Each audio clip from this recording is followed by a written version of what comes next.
Okay students, तो हम कर रहे हैं डेसिमल्स, और डेसिमल्स में हम कर रहे हैं मल्टीप्लिकेशन और डिवीजन। तो सबसे पहले हम करेंगे मल्टीप्लिकेशन।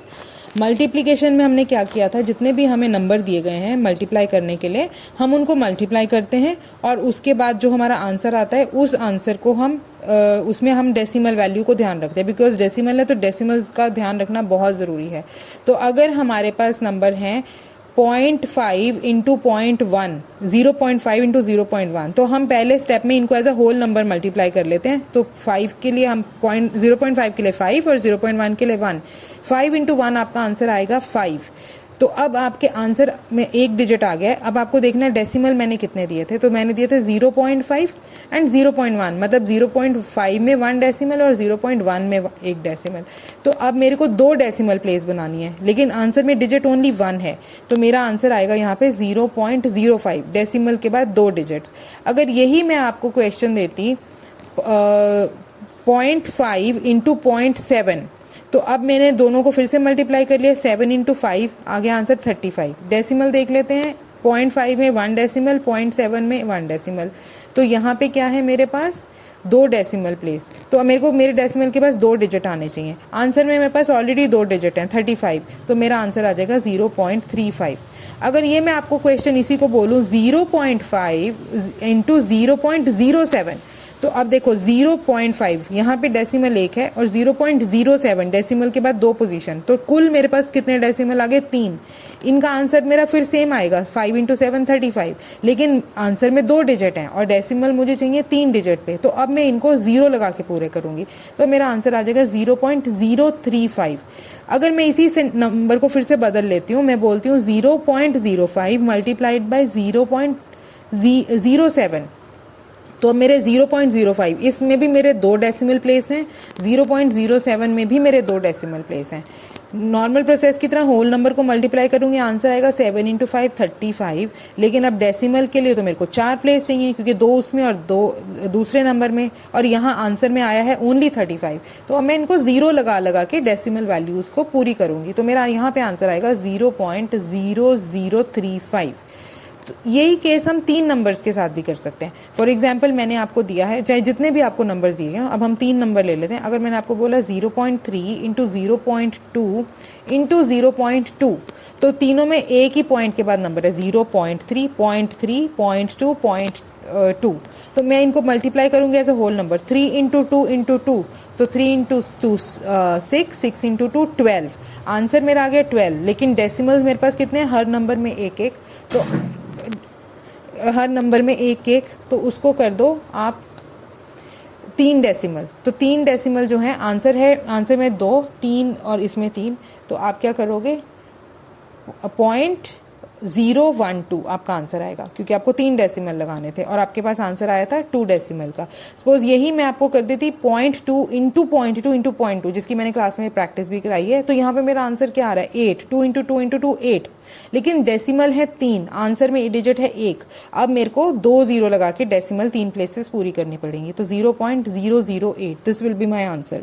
इसके अलावा केसेस हमारे पास आ सकते हैं जब हमारे आंसर में 0 आ रहा हो, जैसे मैंने आपको दिया 0.2 इंटू 0.5। अब क्या हुआ है, मैंने दोनों में एक डेसिमल है, 0.2 में एक डेसिमल, 0.5 में एक डेसिमल, लेकिन 5 इंटू 2 आंसर आता है 10। अब 10 में मेरे को 2 डिजिट्स हैं, 2 डेसिमल प्लेस हैं, 2 के बाद मेरा डेसिमल लग जाएगा, तो आंसर में मैं लिख सकती हूँ 0.10, लेकिन अब जब आंसर में डेसिमल आ गया है उसके बाद 0 की वैल्यू नहीं है, तो ये मेरा आंसर आएगा 0.1। इसके विपरीत अगर मैं आपको देती 0.2 into 0.5 into 0 only 5 single, 0.2 into 5, तो मेरा अब आंसर आ जाएगा 10। तो अब इस केस में क्या है, मेरे डेसिमल कितने हैं ओनली 1, 0.2 में, 5 में नहीं है, तो अब 10 में मैंने एक ही डेसिमल लगाना है, तो अब डेसिमल मेरा लगेगा 0 के बाद, तो अब इस केस में मेरा आंसर क्या आएगा 1। तो डेसिमल से आप देखो सेम डिजिट्स हैं, लेकिन एक डेसिमल की वजह से आंसर बहुत फ़र्क हो रहा है। 0.2 इंटू 0.5 का आंसर आ रहा है 0.1, लेकिन 0.2 इंटू 5 का आंसर आ रहा है whole number 1। So this is how the multiplication will go on. आपको इस हिसाब से ये वाले क्वेश्चंस करने हैं। इसके बाद हमने किया था डिवीजन। डिवीजन में क्या है, डिवीजन में हम लोग जो हैं अपने डिवाइज़र होता है जिस नंबर से हम किसी नंबर को डिवाइड करते हैं, तो हम सबसे पहले अपनी जो डिवीजन का साम है उसको फ्रैक्शन में देखेंगे। जिस नंबर को हमने डिवाइड करना है उसको हम न्यूमरेटर, और जिससे हमने डिवाइड करना है उसको डिवाइज़र और डिनोमिनेटर। तो अगर सपोज नॉर्मल नंबर्स बोलूँ, मेरे को 9 से 3 को भाग करना है, 9 को 3 से भाग करना है अगर, तो 9 है वो मेरा न्यूमरेटर बनेगा और 3 जो मेरा डिनोमिनेटर बनेगा। तो फ्रैक्शन रूप में इसको मैं देखूंगी तो 9 ऊपर नीचे 3, और जो डिवाइज़र है वो 3 है, मतलब डिनोमिनेटर डिवाइज़र होता है और न्यूमरेटर डिविडेंड होता है।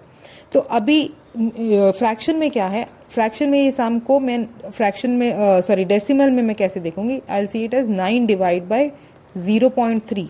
तो जब डेसिमल का आपको डिवीजन मिला है और डिनोमिनेटर पे आपका फोकस होना चाहिए, अगर डिनोमिनेटर में डेसिमल है तो हमें सबसे पहले डेसिमल हटाना है, क्योंकि अगर जिससे हम डिवाइड करें डिवाइज़र में डेसिमल होगा तो डिवीजन नहीं होगी, हम उसको पहले कन्वर्ट करेंगे into a normal number. Normal number करने के लिए हम इसमें से डेसिमल हटाएंगे। तो डेसिमल हटाने के लिए मैंने आपको क्या बोला था, जब भी आपको डेसिमल्स हटाने हैं तो अगर हटाते हैं हम एक प्रॉपर फॉर्मूले के तहत हटाते हैं, लेकिन क्या होता है उस केस में आप 10 के मल्टीपल्स के साथ उसको मल्टीप्लाई करते हैं, 10 की पावर के नंबर्स के साथ उसको मल्टीप्लाई करते हैं।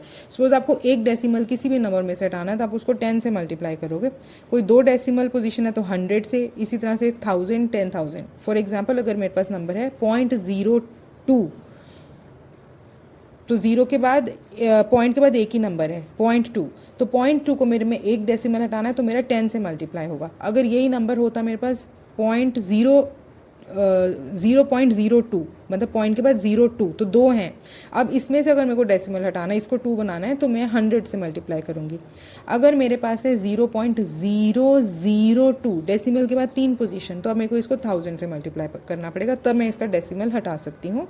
तो इस फॉर्मूले के तहत हम इक्विवेलेंट फ्रैक्शन, मतलब अगर हमने डिनोमिनेटर से 0 हटाने के लिए 10 को यूज़ किया है तो सेम नंबर से हम न्यूमरेटर को मल्टीप्लाई करते हैं, तो हम इक्विवेलेंट फ्रैक्शन बनाते हैं और उसको हम डिवाइड करते हैं।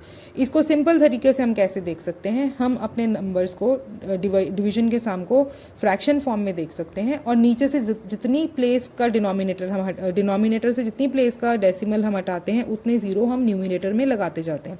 अगर मैंने आपको बोला 21 डिवाइड बाई 0.04, तो अब डिनोमिनेटर में क्या है 0.04, 2 प्लेसेस, इसका मतलब ये 100 से मल्टीप्लाई होगा, मतलब 2 0, तो मेरे न्यूमरेटर में 2 0 लगेंगे, 21 बन जाएगा 2100 और नीचे आ जाएगा 4। अगर 21 डिवाइड बाई 0.4 सिंगल 14, तब मेरा इसमें से हटाने के लिए 10 से मल्टीप्लाई होता है, इसका मतलब मेरा 1 0 ऊपर लगेगा, ऊपर बन जाएगा 210 डिवाइड बाई 4। और इसी तरह से अगर मेरा होता 21 डिवाइड बाई 0.0004, तो 30004, अब मैंने 4 पोजीशन है डेसिमल के बाद, तो मतलब मेरा न्यूमरेटर में 4 0 लगेंगे, 210004, तो ये बन जाएगा आपका